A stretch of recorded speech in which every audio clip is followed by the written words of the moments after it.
주님께서 고난을 통하여서 순종을 배우셨다고 하셨습니다.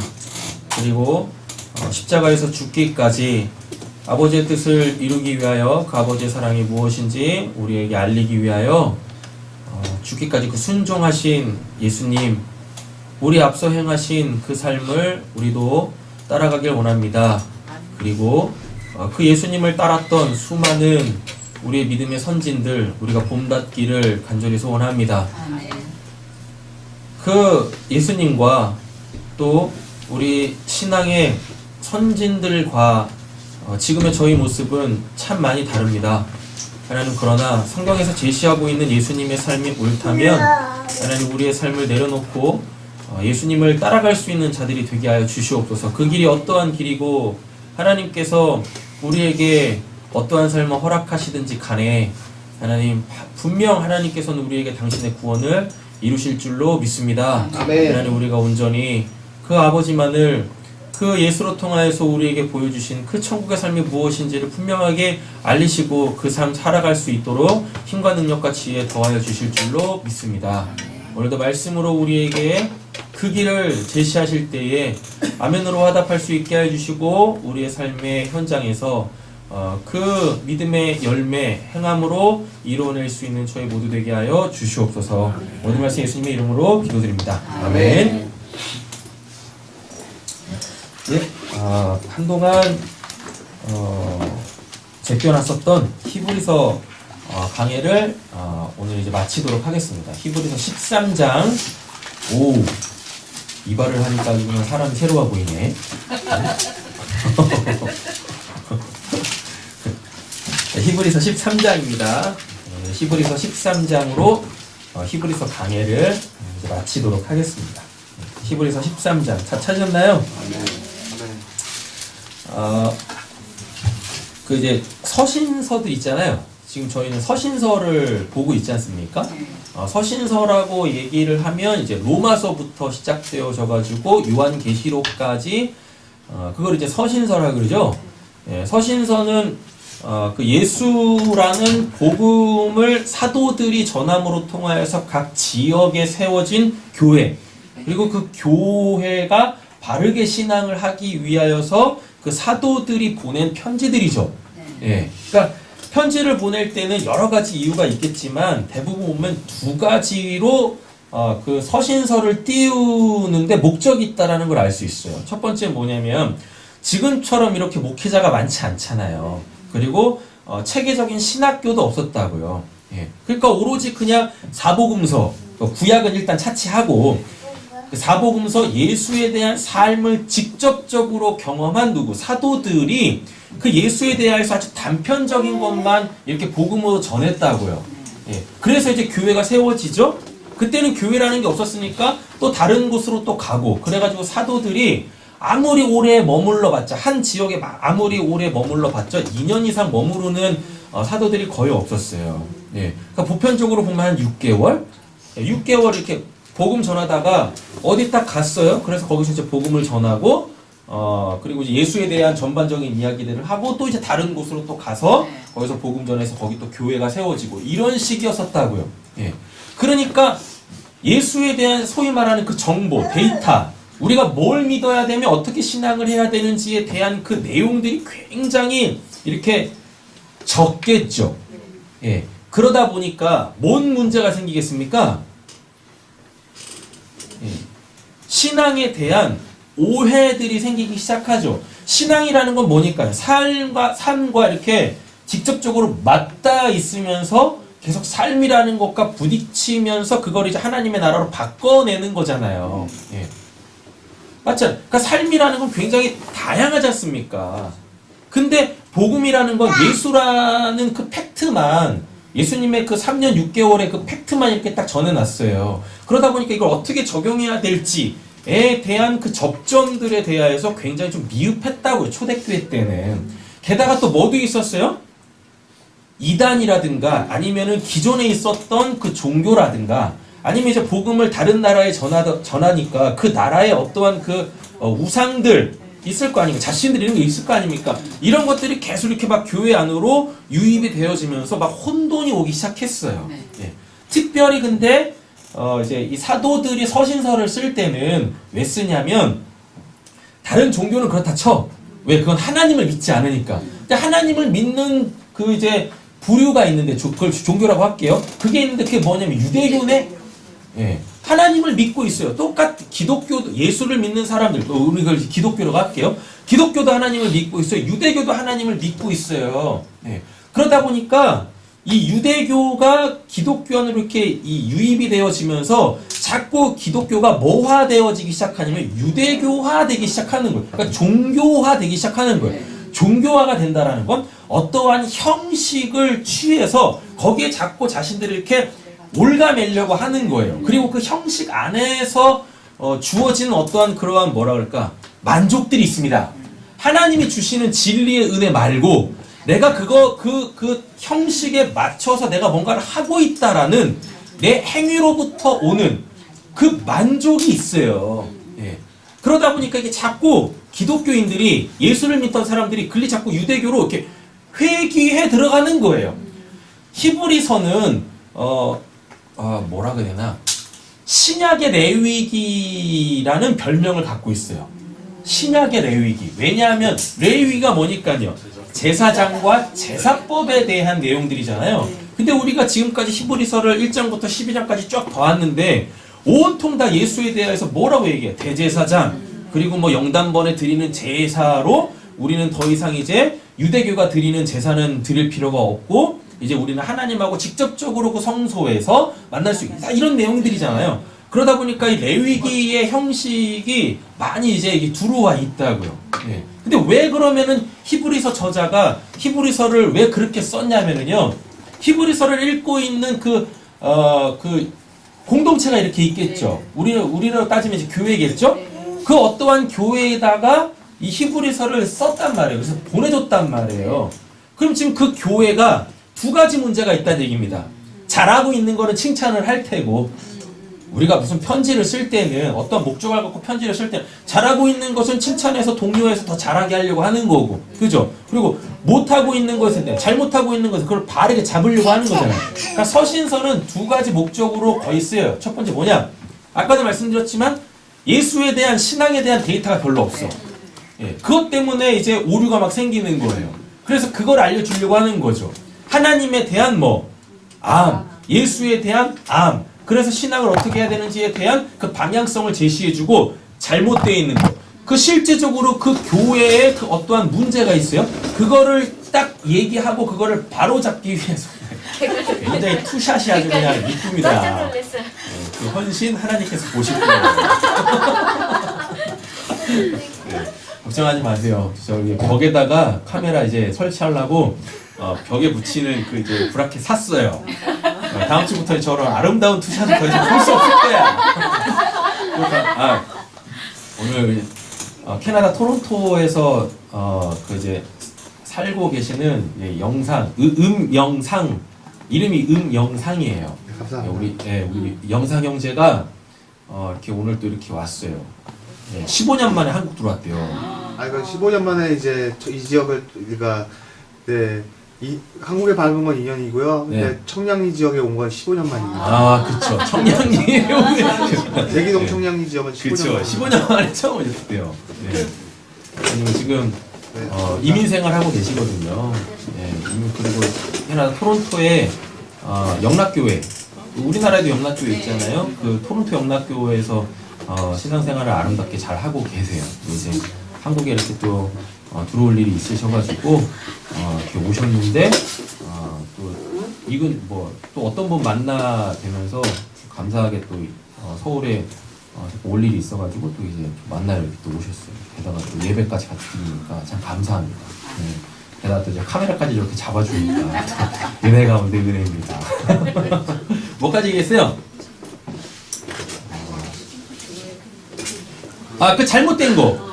교회에 잘못되어 있는 것들을 이렇게 바로 잡는 거죠. 예. 그래가지고 그거에 대해서는 책망하고 그리고 나아가야 될 방향성에 대하여서 다시 또 얘기하고 이런 거라고. 근데 이제 히브리서도 그런 형식 가운데 쓰여졌겠죠. 예. 그러니까 예수에 대한 정보, 예수가 대제사장이다. 모세보다 크다, 천사보다 크다, 성전보다 크다 이런 얘기 쭉 해놓고 예수에 대한 정보를 일단 줬어요. 네. 예, 그리고 레위기의 느낌이 많이 나는 건 뭐냐면 이 히브리서를 읽고 있는 1차 그 독자들의 문제점이 있었는데 그게 뭐냐면 유대교가 유입이 되어지면서 그 교회 공동체 유입이 되어지면서 유대교를 자꾸 회귀하는데 뭘로 회귀하냐면 그 제사 드릴 때 자기네들이 막 하잖아요. 네. 뭐 동물도 잡고 막 갖다 바치고 그잖아요. 네. 그런 어떤 그 제사 드릴 때의 그 옛날 향수.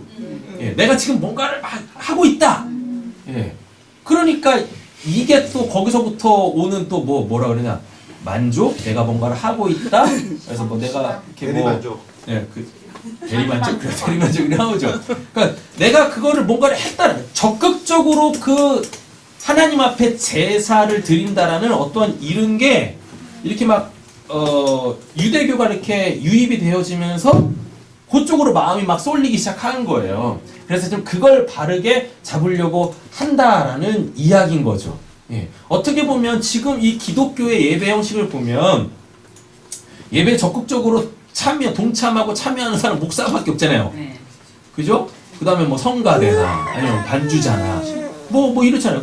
그러니까 성도님들은 그냥 일방적으로 듣고 보고 그리고 그냥 전해주는 거를 이렇게 알아가는 어떠한 그런 게 소위 말하는 수동적이고 좀 정적이다 보니까 자기가 자꾸 뭔가를 적극적으로 한다라는 것에 대하여서 자꾸 마음이 막 흘러가는 거예요. 유대교 쪽으로 막 흘러가는 거예요. 예. 그러니까 예수가 그 레위기의 즉 구약의 유대교의 그 제사 제도를 당신의 그 생명의 피로 하나님 앞에 모든 속죄를 다 이루시고 하나님과 우리가 직접적으로 교제할 수 있는 그 통로를 확 열어 제끼면서 우리의 신분까지도 뭘로 바꿔버리셨는데 왕 같은 제사장의 신분으로 바꿔버렸는데 오히려 이걸 가지고 뭘 하고 있는 거예요? 자기네들이 다시 제사를 막 드리려고 하는 거예요. 그래서 그걸 바로 잡으려고 히브리서를 썼다라는 얘기입니다. 예수가 누구냐? 레위기 입장에서 보면 예수가 대제사장이다. 예. 그리고 그것 때문에 지금 잘못하고 있는 거 자기네들이 다시 제사를 드리려고 하는 거 요거를 바로 잡고자 히브리서가 기록이 됐다라는 겁니다. 그래놓고 이제 히브리서 13장은 이제 그럼 우리는 어떻게 그 예수로 통하여서 하나님께서 기뻐 받으시는 제사라고 할게요. 우리한테는 예배지만 뭐가 진짜 하나님께 드리는 제사냐 지금 요거를 최종적으로 13장에서 얘기하고 있는 거예요. 됐죠? 이제 한 절 한 절 교독하면서 보도록 하겠습니다. 1절입니다. 제가 먼저 읽을게요. 형제 사랑하기를 계속하고 손님 대접하기를 잊지 마라. 이로써 부자 중에 천사들을 대접할 일들이 있었느니라. 예, 형제 사랑하기를 계속하라고 하잖아요. 이게 하나님이 기뻐하시는 이제는 뭐예요? 제사라고요. 예배라고요. 이걸 하지 않고 아무리 동물을 많이 잡아 죽인들 아무리 교회에서 예배를 드린들 하나님이 기뻐하시지 않는다라는 이야기입니다. 예. 그러니까 이제 우리는 진짜 예배를 드리면 되는 거죠. 네. 예, 옆에 계신 분에게 이렇게 촉복하고 도전하겠습니다. 우리 서로 사랑합시다. 우리 서로 사랑합시다. 이게 우리가 드릴 뭐예요? 예배인 거예요. 지금 이렇게 우리가 좀 예배를 드리고 있잖아요. 그런데 뭐 하고 있으면 옆에 있는 사람이 꼴도 보기 싫어. 예, 그러면서 지금 예배 자리에서 뭐 찬양을 하고 기도를 하고 말씀을 듣는다고 해서 그게 하나님이 받으시는 예배가 아니다라는 얘기죠. 그렇죠? 그럼 지금 우리가 드리고 있는 이러한 이렇게 우리는 이제 공적인 예배가 3번 있지 않습니까? 수요일, 금요일, 주일 이렇게 있는데 이 예배가 금상첨화가 되려면 하나님이 정말 기뻐하시고 나도 은혜를 많이 이렇게 그 예배 시간 때 받는 은혜를 많이 받는 예배가 되려면 우린 뭐 해야 된다? 서로 사랑해야 된다라는 거죠. 사랑에 대해서는 더 이상 설명드릴 필요가 없죠? 네. 사랑은 뭐라 그랬었어요? 나, 너, 나. 그쵸? 예, 기억하셔야 되는데 내가 너가 돼서 너에게서 진짜 내가 되는 것. 예, 그래서 뭐 되는 것? 온전한 하나가 되어지는 것. 라고 했죠. 그러면 사랑의 행위는 뭐예요? 사랑은 어떻게 하는 거라고 했었어요? 그에게 필요한 것이 무엇인지를 알아서 그거를 줄 수 있는 것, 줘야 하는 것. 이게 사랑하는 방법이라고 했었어요. 사랑은 행위니까. 그리고 사랑의 대척점에 뭐가 있어요? 미움이라고 했었죠. 그럼 미움은 뭐라고 했었어요? 나에게 있어서 그를, 그에게 있어서 나를 지워버리는 거, 삭제하는 거. 그래서 전혀 그와 관계를 맺지 아니하려고 하는 거, 이게 사랑의 반대 대척점에 있는 거라고 했었어요. 그러니까 우리는 계속해서 서로 뭐하기 힘써야 돼요? 사랑해야 되죠. 그리고 또 한 가지 또 나오네요. 2절에 보니까요. 손님 대접하기를 잊지 말라라 그러죠. 예. 이거는 그래놓고 부연 설명을 해요. 이로써 부지 중에 천사들을 대접한 이들이 있었으니, 이거 누구 얘기하는 거냐면 아브라함하고 롯, 롯 얘기하는 거죠. 그러니까 손님 대접한다라는 얘기는, 이때 손님은요, 역사적 팩트를 갖고 와 보면 아브라함을 찾아왔고 롯을 찾아갔던 손님은 그냥 손님이 아니었죠. 누구였어요? 하나님과 천사였다고요. 맞죠? 그래서 부지 중에 그들을 영접했어요. 근데 그때 당시에 그건 문화였습니다. 걔네는 텐트 생활을 했어요. 유목민이었으니까 텐트 생활하다 보니까요, 이게 이렇게 자기 집 앞으로 지나가는 사람들이 어떻게 해요? 귀한 거예요. 사람 보기가 쉽지 않은 거죠. 그죠? 여러분 생각해 보세요. 무인도가 내 집이야. 사람이 얼마나 그립겠습니까? 예. 근데 앞에 이게 보트 하나가 이렇게 막 통통통통 가면서 가는 거죠. 그럼 뭐 하겠습니까? 소리 지르고 불 피우면서 잠깐만 들렸다가 뭐 이럴 거 아니겠어요? 예. 아니, 그 사람 따라서 나가진 않을 거니까 무인도가 자기 집인데. 그래서 그러다 보니까, 그리고 이게 여행하는 사람들에 대하여서 그 유대 그 초기 문화에는, 그 히브리인들 초기 문화에는 사람을 그렇게 귀하게 여기는, 예. 우리도 이제 그런 비슷한 거 있잖아요. 옷깃만 스쳐도 뭐라고? 인연이라고. 그러니까 그 사람을 통하여서 어떠한 뭐가 하나님의 메시지, 예. 이런 것들을 기대했었어요. 그래서 실제적으로 역사적 팩트를 보면 아브라함을 찾아갔던, 롯을 찾아갔던 그들이 누구였었고, 하나님과 천사들이어서 그들에게 필요한 메시지를 전했었잖아요. 그러니까 손님은 그냥 손님이 아닌 거예요. 뭐예요?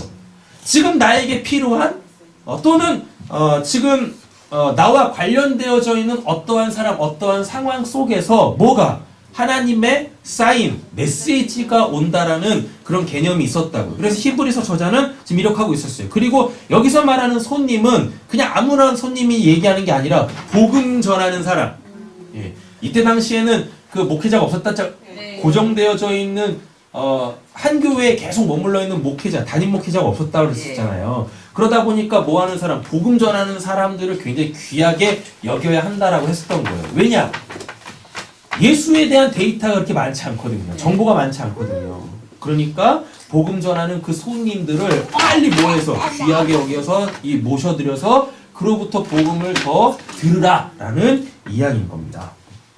3절 제가 읽을게요. 너희도 함께 갇힌 것 같이 갇힌 자를 이때 당시에는 복음 전하다가 갇히는 사례들이 굉장히 많았습니다.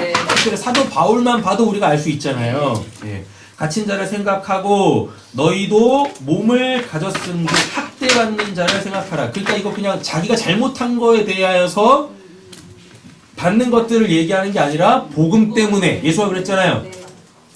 나와 복음을 위하여서 고난받는 자는 복되다라고 얘기했었잖아요. 좀 그걸 얘기하는 겁니다. 받는 자를 생각하라. 그럼 뭐 하라는 얘기입니까? 영치금 넣어주라고. 네. 그리고 또 감옥에 있으니까 또 얼마나 또 이제 마음이 또 무너지고 막 그러겠어요. 근데 사도 바울하고 신라는 거기서도 찬양하고 기도를 했지만, 사람이라는 게 그러지 않습니까? 복음 전하다가 이렇게 안 좋은 일이 겪으면 내가 뭐 하는 건가 그럴 수 있잖아요. 그러니까 자꾸 찾아가서 뭐 하라는 얘기입니까? 네, 위로해주고 이러라는 얘기인 거죠. 읽겠습니다.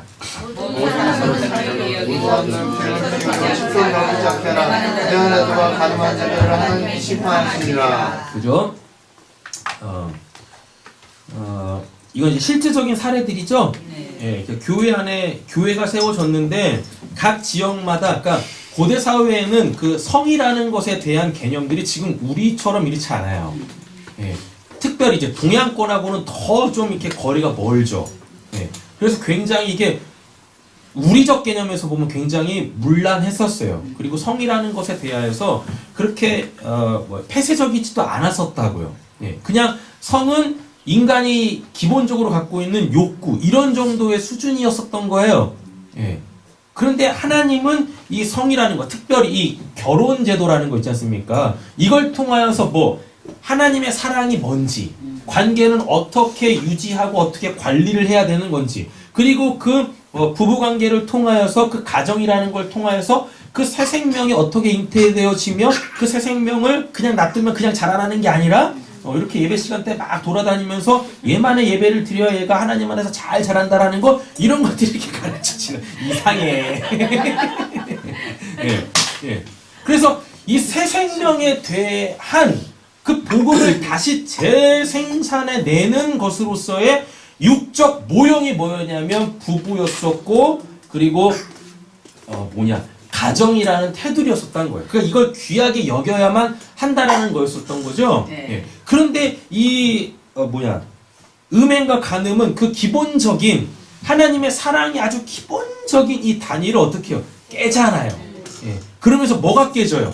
사랑이라는 것이 깨져요. 사랑이라는 것이 깨질 때 그냥 깨지면 좋겠는데 왜곡되어지고 상처가 되어지고 그리고 사랑이라는 것에 대하여서 마음을 확 닫게 만들어 버린다고요. 예, 그래서 귀하게 여기라고 했었어요. 그리고 이거는 창세기 2장에서 이미 나오죠. 하나님께서 여자와 남자를 창조하시고 부모로부터 떠나 그들이 한 몸이 되어줘야 되는 거죠. 하나가 되어줘야 되는 거죠. 그래야 거기서 뭐가 나와요? 우리 신원이가 딱 나오는 거야.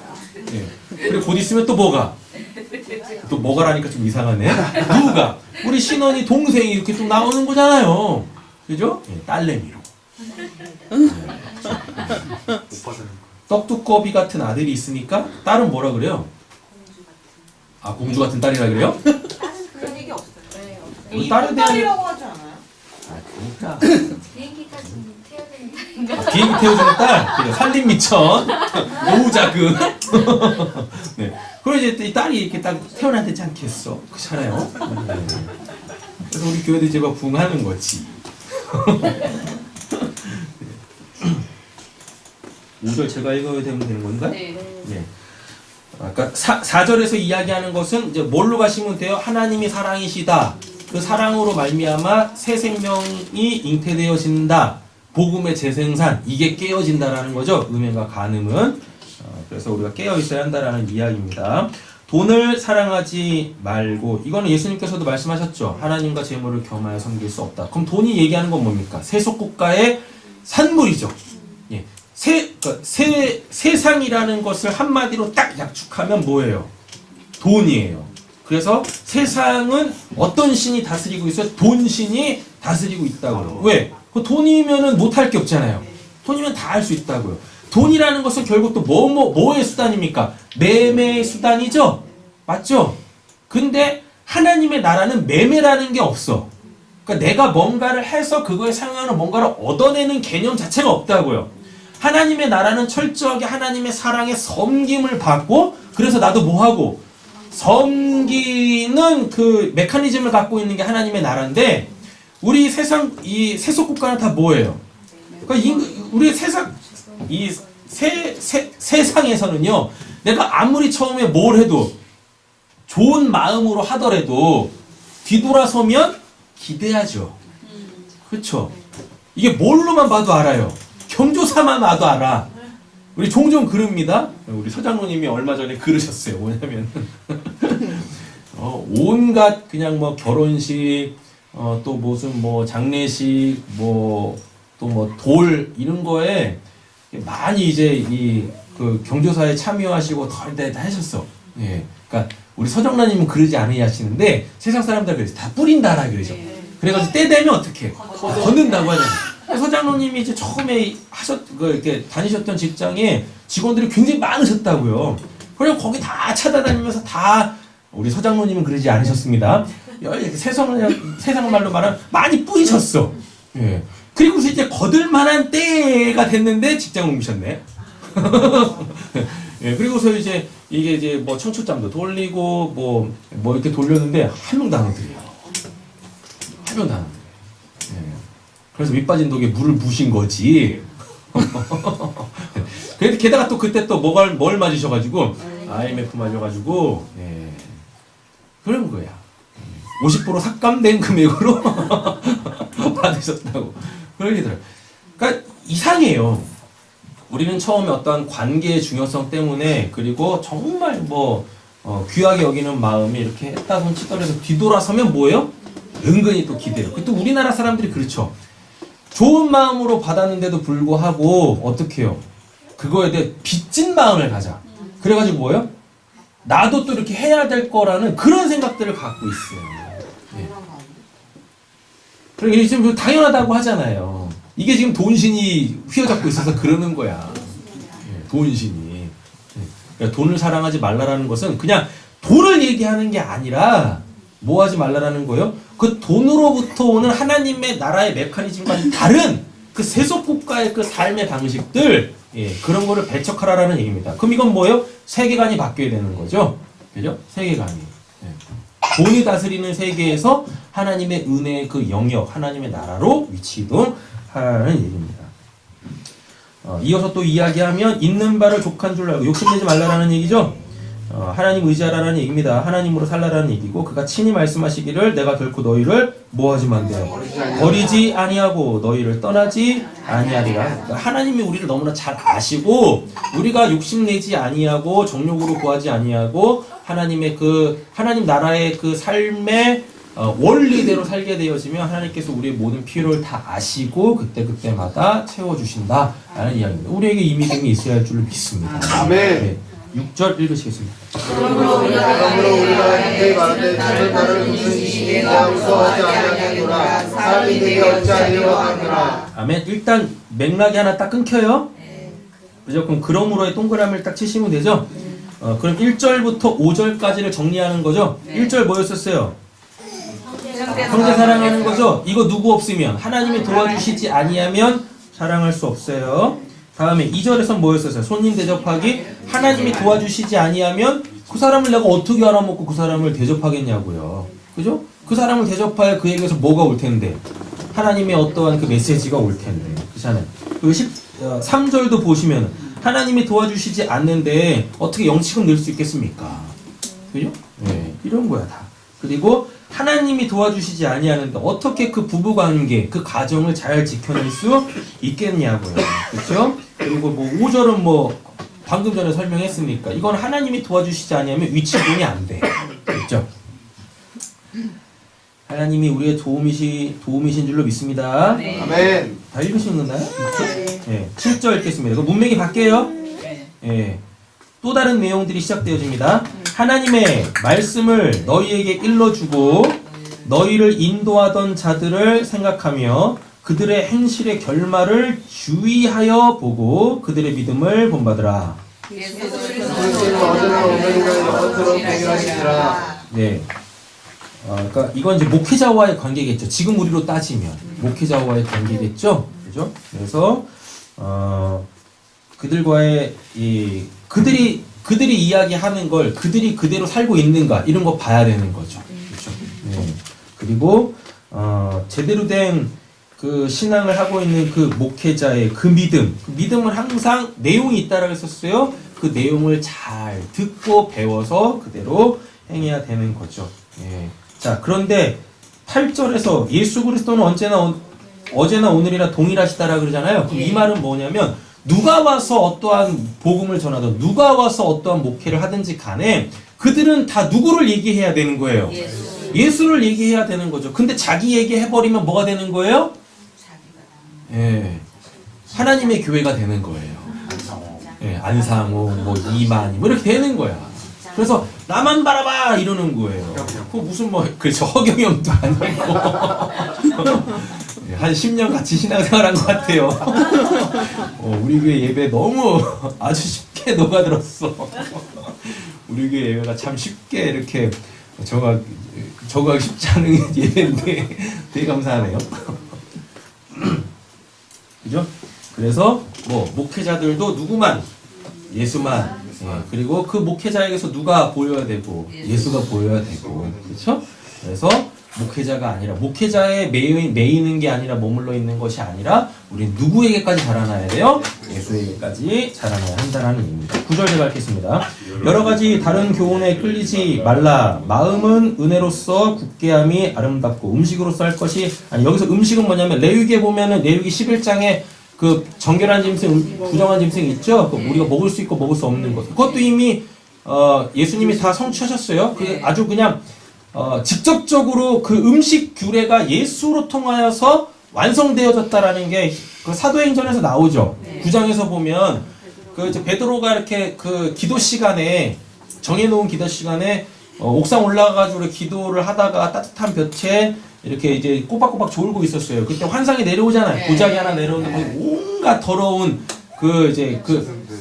레위기 기준으로 봤을 때 그 부정한 짐승들이 왔는데 벌레들이 왔는데 그 먹으라고 하잖아요. 그렇죠. 그랬더니 뭐라 그래요? 내가 이걸 한 번도 먹지 않았는데 아직도 뭐란 얘기입니까? 율법적 세계관 속에 있다는 얘기죠. 그러니까 유대교가 들어오면서 그걸 또 얘기하는 거예요. 지금 너희가 먹고 있는 거 성경에서 먹지 말라고 한 건데 그거 먹고 있네. 막 이런 얘기 하는 거예요. 그러니까 뭐란 얘기입니까? 내가 그걸 안 먹음으로 통하여서 내가 거룩하다. 내가 지금 의를 행하고 있다. 이런 또 착각 속에 빠지고 있는 거예요. 이런 걸 또 바로 잡고 있는 거죠.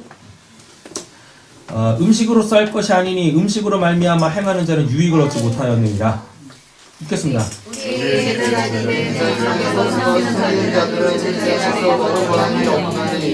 여기서부터 이게 개역 개정판 성경은 이해하기가 굉장히 힘들어요. 예, 뭔 말인지 잘 몰라. 이게 이제 구약적 개념이 없으면 굉장히 힘들어지거든요. 이럴 때 보면 좋은 게 세번역이죠. 제가 세번역으로 10절, 11절 쭉 한번 읽어볼게요. 우리에게는 한 제단이 있습니다. 그런데 유대교의 성전에서 섬기는 사람들은 우리의 이 제단에 놓은 제물을 먹을 권리가 없습니다. 그러니까 지금 기독교에도 제단이 있고 유대교에도 제단이 있다는 얘기죠. 유대교 제단은 뭡니까? 짐승 잡아서 하나님께 제사 드리는 거죠. 그리고 거기에 유대교 제사장들은 거기서 나는 음식들을 먹죠. 근데 지금 기독교의 제단은 뭐예요? 말씀이죠. 예수가 뭐라 그랬었어요? 내 살을 먹으라, 내 피를 먹으라 라고 하잖아요. 그쵸? 쉽게 말하면 하나님의 말씀을 통한, 하나님을 알아가는 걸 통한 생명이 주어지는 것. 그리고 이것은 누구에게나 다 적용되어지는 거예요. 하나님의 은혜로 구원받은 자들은 이제 누구나 먹을 수 있는 거죠. 왜? 왕같은 제사장이니까. 지금 이 두 가지 제단을 얘기하고 있는 거예요. 이렇게. 11절. 유대교의 제사의식에서 대제사장은 속죄제물을 드리려고 짐승의 피를 지성소에 가지고 들어가고 그 몸은 진영 밖에서 태워버렸습니다. 라고 얘기하고 있죠? 예. 그리고 12절 보면 그러므로 예수께서도 자기의 피로써 백성을 거룩하게 하시려고 성문 밖에서 고난을 받으셨습니다. 그러니까 예수님이 구약에 특별히 레위기의 제사법을 확 부정해버리지 않으셨어요. 그 형식 그대로 자기를 하나님 앞에 들이심으로 말미암아 영단번에 드리는 제사로 말미암아 그 구약의 그 레위기의 제사법을 폐지하신 게 아니라 완성하셨어요. 예. 그래서 더 이상 애꿎은 짐승 잡아 죽이면서 단회적으로 건 바이 건으로 회개를 하려고 하는 것들을 폐지하셨다고요. 예. 그래서 오늘의 신앙을 가능케 하신 거예요. 구약 때는 오늘의 신앙이라는 걸 할 수 없었어요. 왜냐하면 오늘 죄를 딱 지워버리잖아요. 그러면 그 죄가 해결되지 않는 그 순간까지 계속 뭐예요? 죄인이었던 거예요. 그러면 오늘 죄 지었으면 오늘 회개하면 되잖아요. 그게 안 됐었어요. 왜? 뭘 해야 되니까? 제사를 드렸었어야 되거든요. 근데 제사를 드리려면 뭐 해야 돼? 번호표를 뽑아야 돼. 예. 거기도 하루 일과가 있어. 제사장도 출근부 찍었다고, 퇴근부 찍었다고요. 예. 그러니까 아침 일찍 가서 번호표를 뽑는다 할지라도 이미 그냥 줄이 쫙 서 있는 거죠. 그러니까 못 드리는 사람들이 허태반이에요. 그래서요, 자기의 그 죄를 해결하기 위하여서 또는 어떤 화목제를 드리기 위해서라도 제사를 드릴 수 있었던 게 1년에 한 번? 네. 이렇게밖에 못 드렸었다고요. 그리고 그만큼 또 뭐도 없었고 재물도 없었고 예, 그만큼 여유로운 삶이 아니었단 말이에요. 그러니까 오늘 죄를 지으면 오늘 당장 뭐가 안 돼요?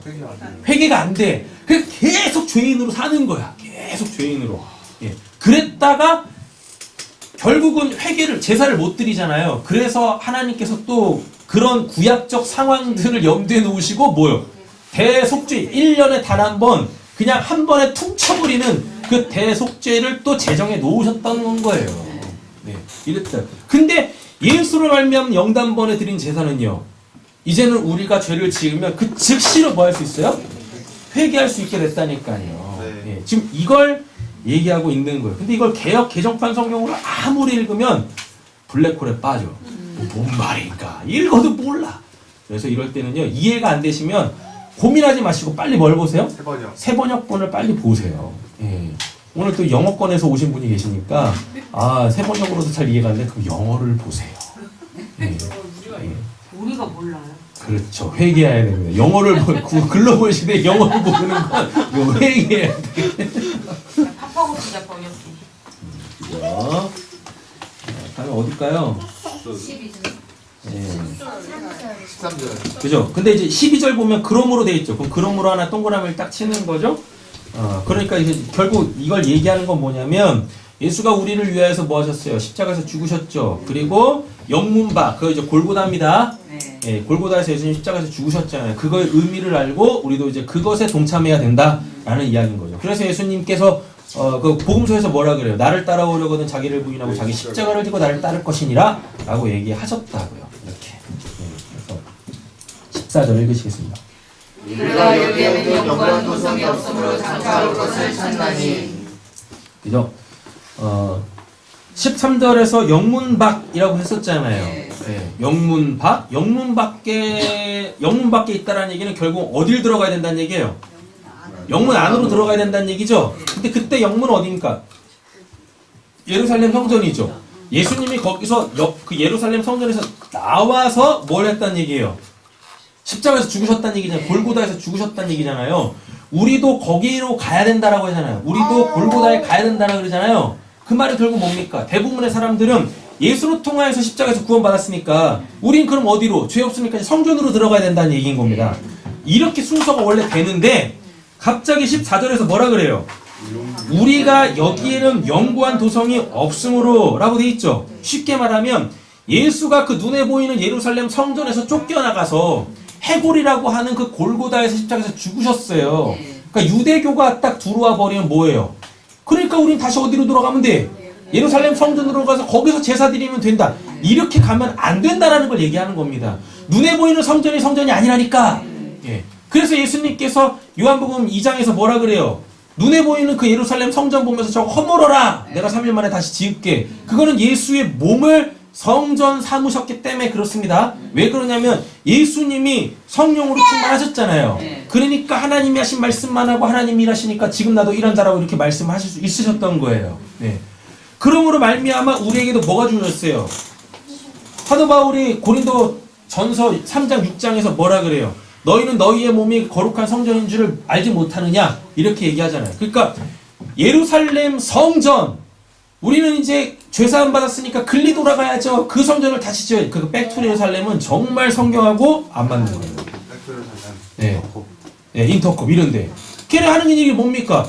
우리가 다시 어디로 가서 예루살렘으로 가가지고 그쵸? 거기다가 다시 뭐 예루살렘 성전을 지어야 된다. 그래야 예수님이 거기 재림하신다. 이 말도 히브리서만 정독을 했었어도 제3성전도 말 안 되는 거죠. 제3성전. 제3성전이 어디 있어요? 그러니까 걔네들이 주장하는 것도 제3성전이 그 중에 하나예요. 그쵸. 저도 이제 그쪽을 알고 있는데 1성전, 2성전, 3성전. 그러니까 1성전은 뭐냐면 건물로서의 성전, 솔로몬 성전, 스룹바벨 성전, 헤롯 대왕 성전. 이게 이제 1성전이라고 해요. 건물로서의 성전. 근데 예수님이 그거를 딱 부정하시고 내가 성전이라고 그러죠. 그럼 이걸 이제 2성전 시대라 그래요. 네, 그래놓고 이제 예수님도 가버리셨죠. 근데 우리는 성전이 필요하죠. 그래서 우리 보고 뭐라 그래요? 성전이 이걸 3성전이라 그래요. 신학적으로 어디도 점검이 안 돼 있는 거야. 그냥 그렇게 얘기하고 싶었던 거죠, 사람들이. 예. 그러니까 1성전, 2성전, 3성전 이런 시대는 없어요. 아셨죠? 그냥 하나님께서 성전이라는 것이 무엇이? 내가 거기서 만나겠다라는 얘기입니다. 그래서 예수 이전에는 성전이라는 것을 딱 정해놓고 뭐라 그래요?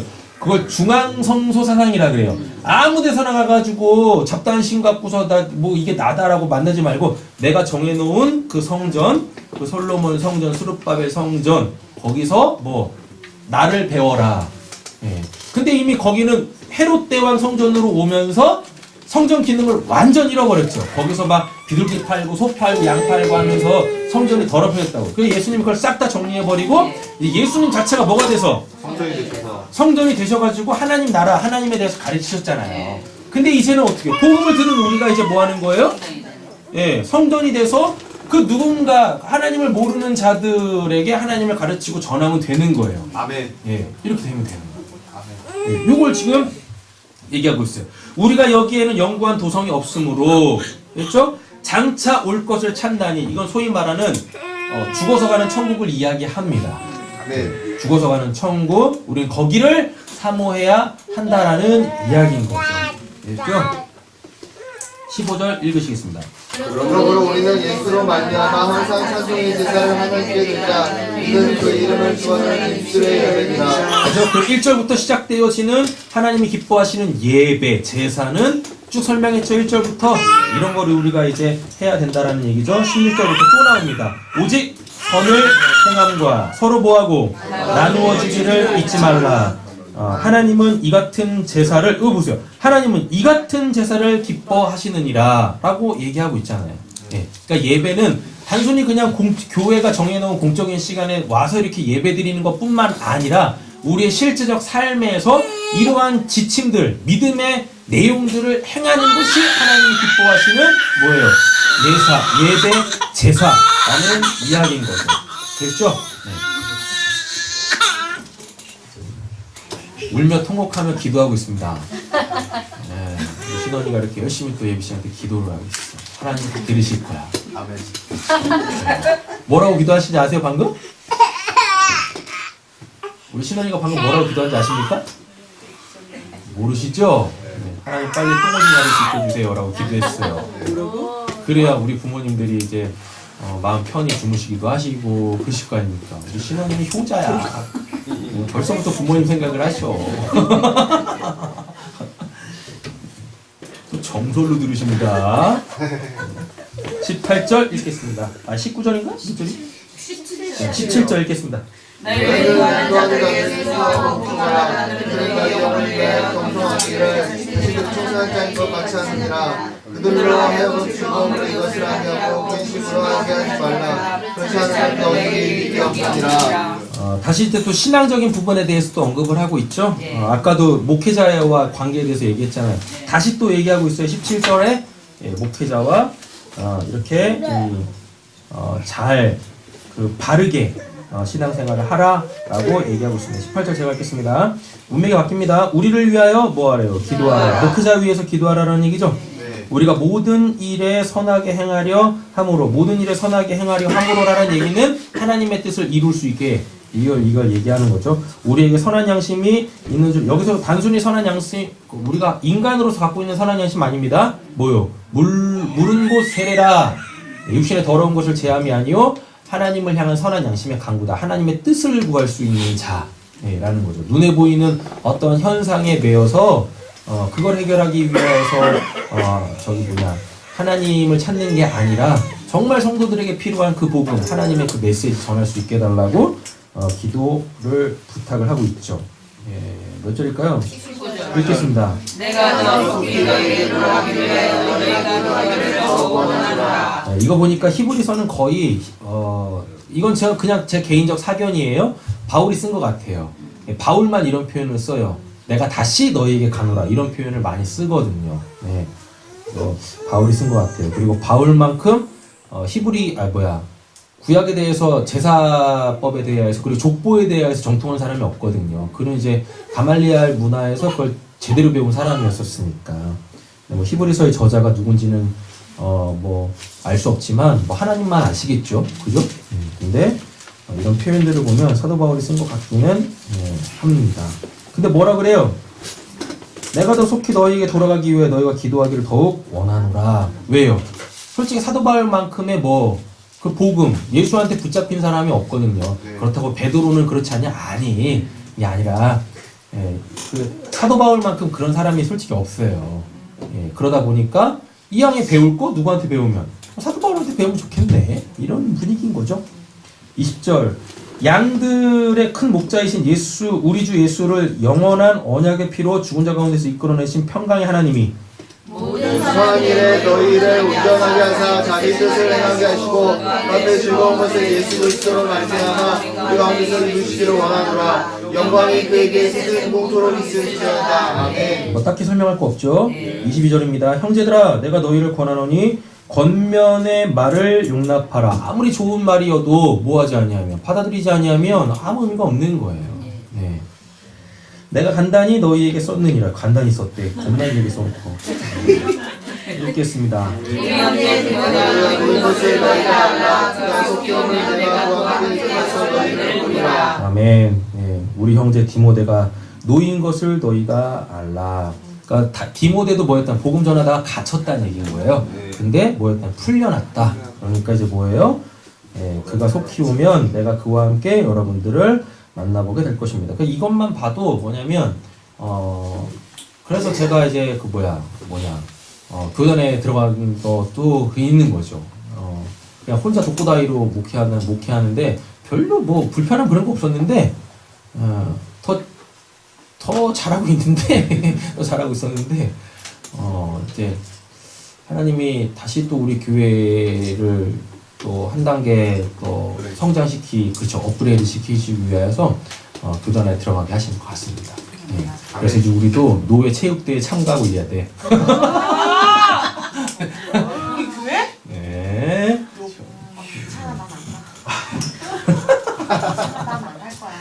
이제 그러니 뭐 노예 체육대회 참가 이걸 얘기하려고 하는 게 아니라 결코 이 교회가 독단적으로 가서는 안 된다라는 얘기인 거예요. 그러니까 사역이라는 건 함께 해 나가야 하는 거예요. 함께. 그죠? 저도 옛날에는 체육대회 막 목숨 걸고 했을 텐데 이제는 몸이 힘들어서 싫어. 그냥 우리 재림이 뛰는 거 보는 것만으로도 만족해요. 25절 읽겠습니다. 너희를 곧 인도하는 자들과 모든 성도들에게 부탁하라. 이달리아에서 온 자는 너희에게 부탁하느니라. 네. 은혜가 너희가 너희 보임함을 있으시잖아. 그렇죠. 예. 히브리서 오늘로 이제 딱 강의를 마치는데요. 하도 오래돼가지고 다 까먹으셨잖아요. 그죠? 그러니까 앞에 12장까지는 다 뭐였냐면 예수와 믿음에 대한 얘기들이었었어요. 예. 그러면서 히브리서를 읽을 그 1차 독자들이 유대교가 유입이 되어지면서 유대교로 전향하려고 했던 거. 유대교로 전향한 때는 뭐냐면 옛날에 본인들이 제사 드리면서 이렇게 만족했던 그것. 예. 이제 그거에 다시 빠지면 안 된다. 예.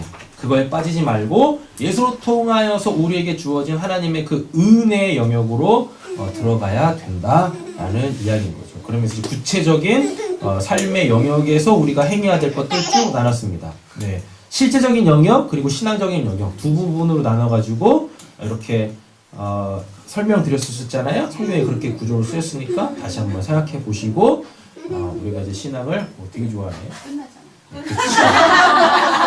너무 영적으로 밝아졌어. 예배 끝나는 시간도 알고. 그래서 좀 더 건강하게 영적으로 또 육적으로 한 단계 더 성장하고 성숙하는 우리 세상교회 되어질 간절히 소원합니다. 기도하겠습니다. 사랑의 주 하나님 아버지, 히브리서 오늘 이렇게 강의를 마칠 수 있게 해주시니 감사합니다. 하나님, 강의를 마쳤다고 해가지고 히브리서 끝냈다가 아니라 다시 히브리서로 통하여서 우리가 미처 보지 못하고 나누지 못하였던 것들 하나님께서 성령으로 깨닫게 하시고 보게 하심으로 통하여서 우리의 신앙이 미흡하고 부족한 부분들 채워놔서 우리가 꽉 찬 하나님의 은혜와 그 진리로 단단한 신앙인들 되게 하여 주시옵소서. 오늘 말씀 예수님의 이름으로 기도드립니다. 아멘.